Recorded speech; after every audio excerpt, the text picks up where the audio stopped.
Good morning, everyone. My name is Michael Nadrich, and I'm one of the founding partners here at Amerivet Securities. I'm pleased to have our head of rates commentary, Greg Faranello, back. Hey, Greg, how are you? Good to see you again. Good, Mike. Thank you. All right, bud. Jackson Hole Symposium. Tell me why it's important today. Sure. So beginning today, we have the Jackson Hole Symposium, which is held on an annual basis around this time of year in August.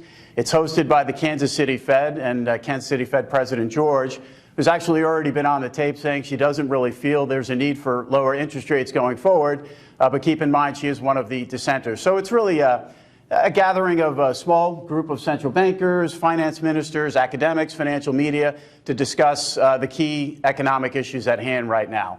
The topic for this particular symposium are challenges with monetary policy. So very appropriate.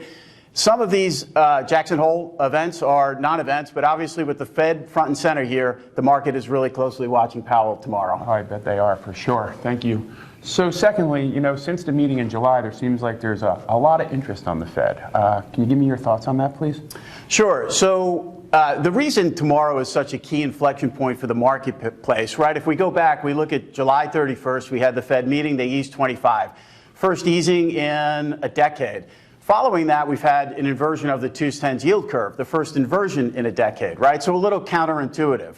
August 1st, the president comes out, he announces new tariffs, 10% on $300 billion of mainly consumer goods, which he has since dialed back.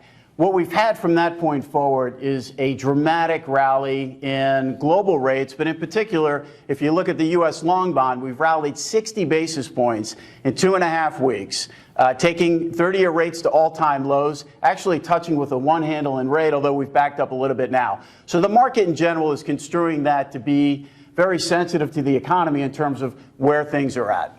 Are you concerned about the 2-10 inversion? So that's a good question. The short answer is yes, but we do feel there are some distortions in the yield curve. So I was actually talking with our new head of investment grade credit trading, Stephen Haas, before I stepped in today, and there have been a lot of flows in the marketplace. We've had this growing pool of negative yields on a global basis. Some of that flow has clearly moved and shifted into the U.S. market. The investment grade market in the United States and Canada now comprises roughly 88% of what's left in terms of yield out there. So asset liability managers, pension funds, these accounts are trying to get in front of this dramatic move in interest rates. And there are some currency plays in there too and some arbitrage opportunities. So what you see is not necessarily what you get in terms of negative yields, depending on where your currency base is coming from. But we do feel like the 2-10 curve is a little bit distorted based on the back of some of these flows. But having said that, we don't think the Fed should ignore the yield curve entirely at this point. Understood and appreciate that. Thank you for that guidance. Okay, you know how we do this. I'm always going to put you on the spot. What's the market looking for? So we're priced 100% for September in here, and the forward OIS curve is telling us that we're priced for 100 basis points out through 2020.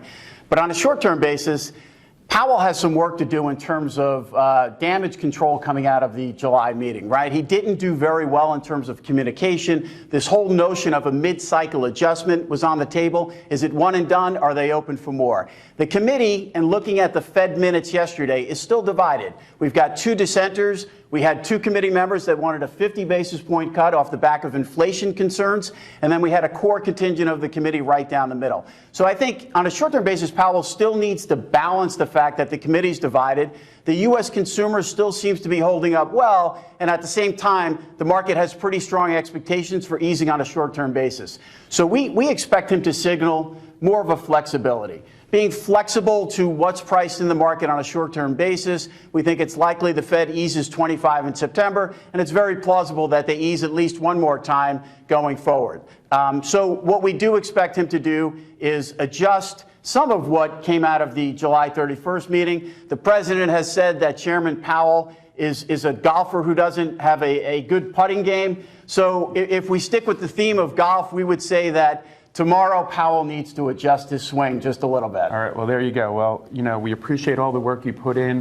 We look forward to your follow-up piece, after the symposium. It's very meaningful to all the clients here at Amerivet that we add value to you. So if we can add any value or you want any follow-up on Greg's comments, please call your account representative or reach out to Greg directly. Thank you all very much and have a great day.